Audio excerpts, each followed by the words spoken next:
Κυρία Ξαφά, όπως έχουμε δει μέχρι στιγμής στο ευρωπαϊκό και κυρίως στο ελληνικό θέμα, παραμένουν άλυτα. Βλέπουμε συνόδους συνεχώς να πραγματοποιούνται και να μην δίνονται ουσιαστικές λύσεις και σε ελληνικό έδαφος συναντήσεις επί συναντήσεων, οι οποίες πραγματικά βλέπουμε να είναι άκαρπες. Ποιος είναι κατά τη γνώμη σας ο λόγος που πάντα σκοντάφτουμε σε κάτι? Σε ευρωπαϊκό επίπεδο σκοντάφτουμε στο γεγονός ότι οι Ευρωπαίοι εταίροι μας είναι πάντα ένα βήμα πίσω από τις αγορές. Στην αρχή, τον Μάιο του 2010, όταν η Ελλάδα υπέγραψε το μνημόνιο, οι ηγέτες της Ευρωζώνης έλεγαν ότι αποκλείεται να υπάρξει αναδιάρθρωση χρέους εντός της Ευρωζώνης. Αργότερα τον ίδιο χρόνο, στην Ντοβίλ τον Οκτώβριο του 2010, οι ηγέτες της Ευρωζώνης είπαν ότι θα υπάρξουν αναδιαρθρώσεις χρέους, αλλά όχι πριν από το 2013. Τον επόμενο χρόνο, το 2011, όταν ξεκαθαρίστηκε ότι η Ελλάδα δεν πρόκειται να επιστρέψει στις κεφαλαίες το 2012, τον Ιούλιο είπαν οι ηγέτες ότι θα γίνει αναδιάρθρωση χρέους, αλλά μόνο για την Ελλάδα. Και βέβαια κάθε τέτοια δήλωση ακολουθείται από μία έκρηξη στα spreads, με αποτέλεσμα οι αγορές να δυσπιστούν όταν οι ηγέτες κάνουν τέτοιες δηλώσεις. Μάλιστα. Έχετε πει αρκετές φορές ότι στην Ευρώπη βλέπουμε να έχει δημιουργηθεί ύφεση ισολογισμών. Μπορείτε λίγο να μας το εξηγήσετε αυτό? Η ύφεση ισολογισμών δημιουργείται όταν σκάει κάποια επενδυτική φούσκα, ας πούμε στα ακίνητα. Επομένως μειώνεται ο πλούτος των νοικοκυριών και των επιχειρήσεων, οι οποίοι πρέπει να αποπληρώσουν χρέος. Είναι το λεγόμενο deleveraging. Και ταυτόχρονα πουλάνε περιουσιακά στοιχεία με αποτέλεσμα να πέφτει η αξία τους στις αγορές. Και αυτό δημιουργεί έναν φαύλο κύκλο αρνητικών αλληλεπιδράσεων, όπου η πώληση περιουσιακών στοιχείων ρίχνει τις κεφαλαίες. Αυτό δημιουργεί πίεση στην πραγματική οικονομία και στο τέλος δημιουργεί πιστωτική ασφυξία, καθώς οι τράπεζες, προσπαθώντας να διατηρήσουν επάρκεια κεφαλαίων παρόλη τη μείωση των περιουσιακών του στοιχείων, περιορίζουν τις πιστώσεις. Μάλιστα. Αυτό είναι η ύφεση ισολογισμών. Πώς μπορούν όμως οι ισολογισμοί αυτοί να επιδιορθωθούν ουσιαστικά? Γιατί στην Ελλάδα το μόνο που έχουμε δει να γίνεται είναι μια περιοριστική δημοσιονομική πολιτική, τα μέτρα να γεννούν νέα μέτρα, τα οποία ουσιαστικά το μόνο που βοηθούν είναι στο να βουλιάξουμε στην ύφεση. Πού θα μας οδηγήσει αυτή η πολιτική? Εσείς τι πιστεύετε ότι πρέπει να γίνει πρώτα? Σε ευρωπαϊκό επίπεδο χρειάζεται η παροχή απεριόριστης ρευστότητας από την Ευρωπαϊκή Κεντρική Τράπεζα. Πράγμα το οποίο ξεκίνησε να γίνεται το Δεκέμβριο του 2011 με την παροχή τριετούς ρευστότητας για πρώτη φορά από την Ευρωπαϊκή Κεντρική Τράπεζα προς το τραπεζικό σύστημα όλης της Ευρωζώνης. Στην Ελλάδα είναι ιδιαίτερη περίπτωση, γιατί δεν είναι το θέμα μόνο η ύφεση των ισολογισμών. Είναι θέμα ότι η ελληνική οικονομία υπερκατανάλωνε με δανεικά επί δεκαετίες και η ύφεση είναι αναπόφευκτη όταν μια οικονομία καταναλώνει εδώ και παράγει εδώ κάτω. Κάπου αυτά πρέπει να συναντηθούν ώστε να σταματήσει να στηρίζεται σε δανεικά υπερκατανάλωση. Λοιπόν, αυτή η σύγκληση μεταξύ της κατανάλωσης και της παραγωγής δεν μπορεί να γίνει παρά με ύφεση. Και μέσα από την ύφεση σιγά σιγά θα βελτιωθεί και η ανταγωνιστικότητα της οικονομίας. Μάλιστα. Πάντως βλέπουμε τα μέτρα, αλλά από την άλλη δεν βλέπουμε το αντιστάθμισμα, δηλαδή μέτρα τα οποία θα βοηθήσουν στην ανάπτυξη. Υπάρχουν μέτρα και μέτρα. Και το λάθος που έγινε από την αρχή είναι ότι η όλη προσαρμογή της οικονομίας βασίστηκε υπέρμετρα στη φορολογία και όχι αρκετά στην περικοπή των κρατικών δαπανών. Επιπλέον δεν εφαρμόστηκαν όλες οι διαρθρωτικές αλλαγές που περιλαμβάνονταν στο μνημόνιο. Δηλαδή, εάν από την πρώτη μέρα είχαν εφαρμοστεί οι επιχειρησιακές συμβάσεις, αν είχαν ανοίξει τα επαγγέλματα τα οποία παραμένουν ερμητικά κλειστά, δεν θα είχε φτάσει η ανεργία στο 18% που βρίσκεται σήμερα. Και γι' αυτό η ύφεση είναι βαθύτερη από αυτήν που είχε προβλεφθεί αρχικά. Μάλιστα. Οπότε βλέπουμε μέτρα, εντωμεταξύ βλέπουμε τώρα να δρομολογούνται νέα επώδυνα μέτρα για τα οποία βεβαίως δεν συμφωνούν οι πολιτικοί αρχηγοί, όπως έχουμε δει μέχρι στιγμής στις διαπραγματεύσεις, οι πολιτικοί αρχηγοί της κυβέρνησης Παπαδήμου. Και αυτό που λέγεται είναι ότι αν δεν συμφωνήσουμε εμείς στα μέτρα τα οποία ουσιαστικά επιβάλλει η Τρόικα, δεν θα δούμε ούτε PSI, δεν θα δούμε ούτε νέα δόση ουσιαστικά. Τι γίνεται δηλαδή, αυτό που βλέπουμε είναι να εξαθλιώνεται η πραγματική οικονομία προκειμένου να μπορέσουμε να δανειστούμε? Κοιτάξτε, οι πιστωτές μας έχουν την εύλογη επιθυμία να πάρουν πίσω τα δανεικά.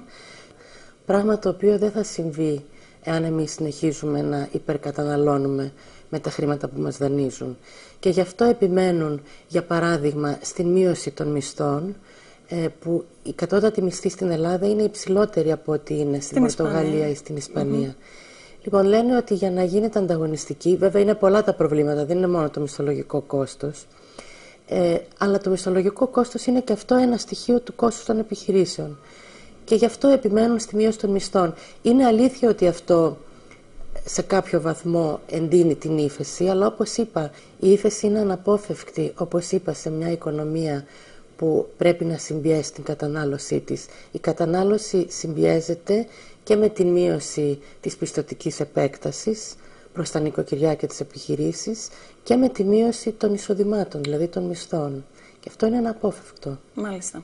Τώρα, να περάσουμε στη ρευστότητα, στην οποία αναφερθήκατε προηγουμένως. Είπατε ότι σε ευρωπαϊκό επίπεδο χρειάζεται απεριόριστη ρευστότητα. Έχουμε δει ήδη μια κίνηση από την Ευρωπαϊκή Κεντρική Τράπεζα μέσω έκδοση τριτών δανείων για τον ευρωπαϊκό τραπεζικό κλάδο και θα ξαναγίνει κάτι παρόμοιο στις 29 Φεβρουαρίου και έχει χαρακτηριστεί σαν μια μορφή νομισματικής χαλάρωσης, QE.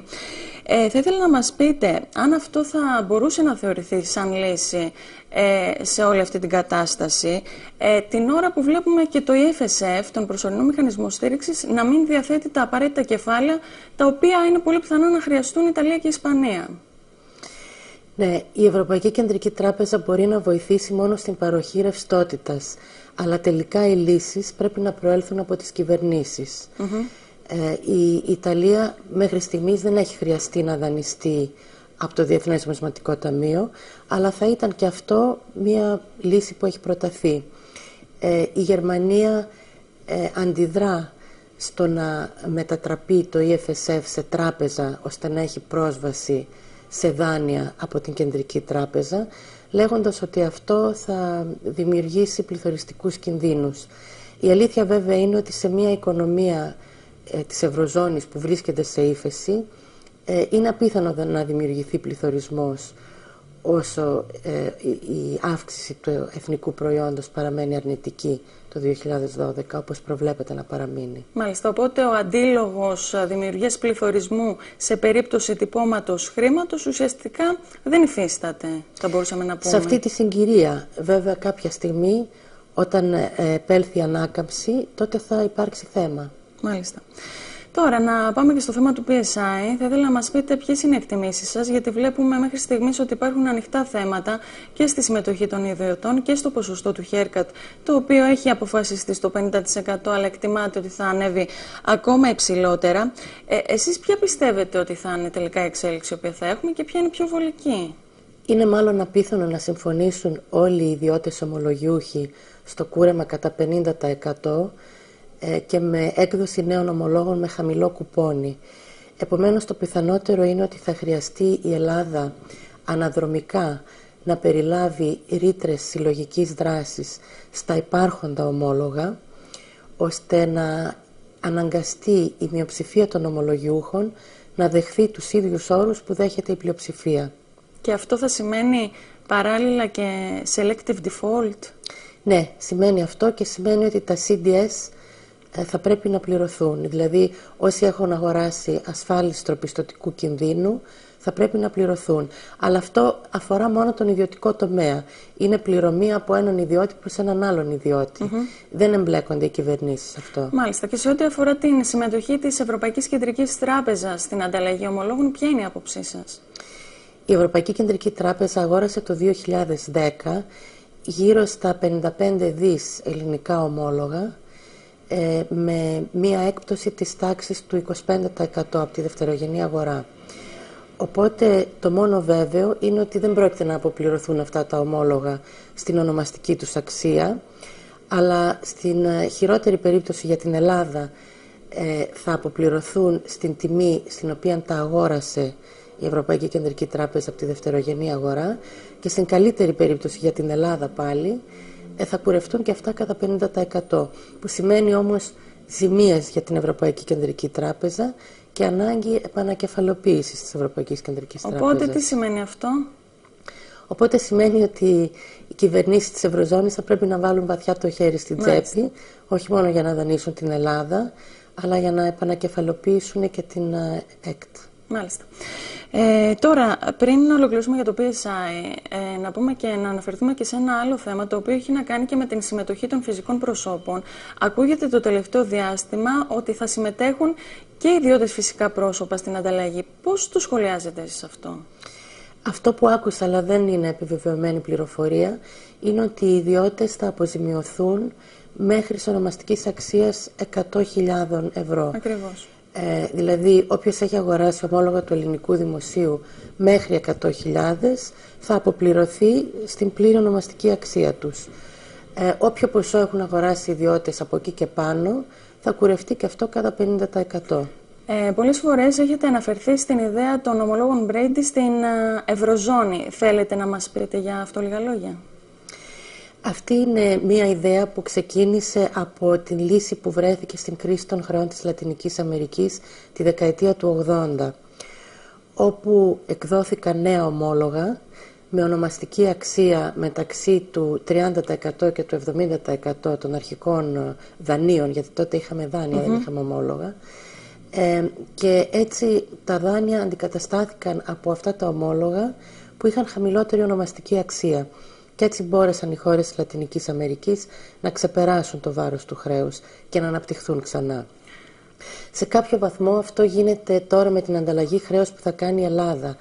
Αλλά αυτό έγινε κατά περίπτωση, ενώ υπάρχουν προτάσεις όπως αυτές του Daniel Gross και Thomas Mayer, οι οποίοι προτείνουν μία λύση όπου το EFSF θα αγοράσει το σύνολο των ομολόγων των υπερχρεωμένων χωρών, που είναι όχι μόνο η Ελλάδα αλλά και η Πορτογαλία και η Ιρλανδία, και θα δώσει νέα ομόλογα στους ομολογιούχους με χαμηλότερη ονομαστική αξία κατά περίπτωση, ώστε να βρεθεί μια οριστική λύση στο πρόβλημα και να μην ανησυχούν οι αγορές μετά την Ελλάδα τι. Μετά την Ελλάδα θα είναι η Πορτογαλία, θα είναι η Ιρλανδία, θα είναι η Ιταλία. Αυτή η ανησυχία υπάρχει και κρατάει τα spreads ψηλά. Μάλιστα. Οπότε για να ολοκληρώσουμε, γιατί κατά τη γνώμη σας δεν βλέπουμε να δίνονται τέτοιες λύσεις στο πρόβλημα της Ευρωζώνης, το οποίο πέραν από τις περιοχές του Νότου έχει αρχίσει να περνάει και στο κέντρο? Διότι τα νούμερα είναι μεγάλα. Για να επαναγοραστεί όλο το χρέος της Ελλάδας, της Πορτογαλίας και της Ιρλανδίας, τα ποσά είναι πολύ μεγάλα. Και γι' αυτό νομίζω οι ευρωπαϊκές κυβερνήσεις προσπαθούν να αποφύγουν αυτή την ολοκληρωτική λύση και πηγαίνουν κατά περίπτωση, ελπίζοντας ότι σιγά σιγά θα μειωθούν οι πιέσεις στις αγορές. Μάλιστα, κάτι το οποίο βεβαίως από ό,τι βλέπουμε δεν έχει γίνει μέχρι στιγμής όχι. Μάλιστα. Σας ευχαριστώ πάρα πολύ για τη συνέντευξη. Ευχαριστώ εγώ.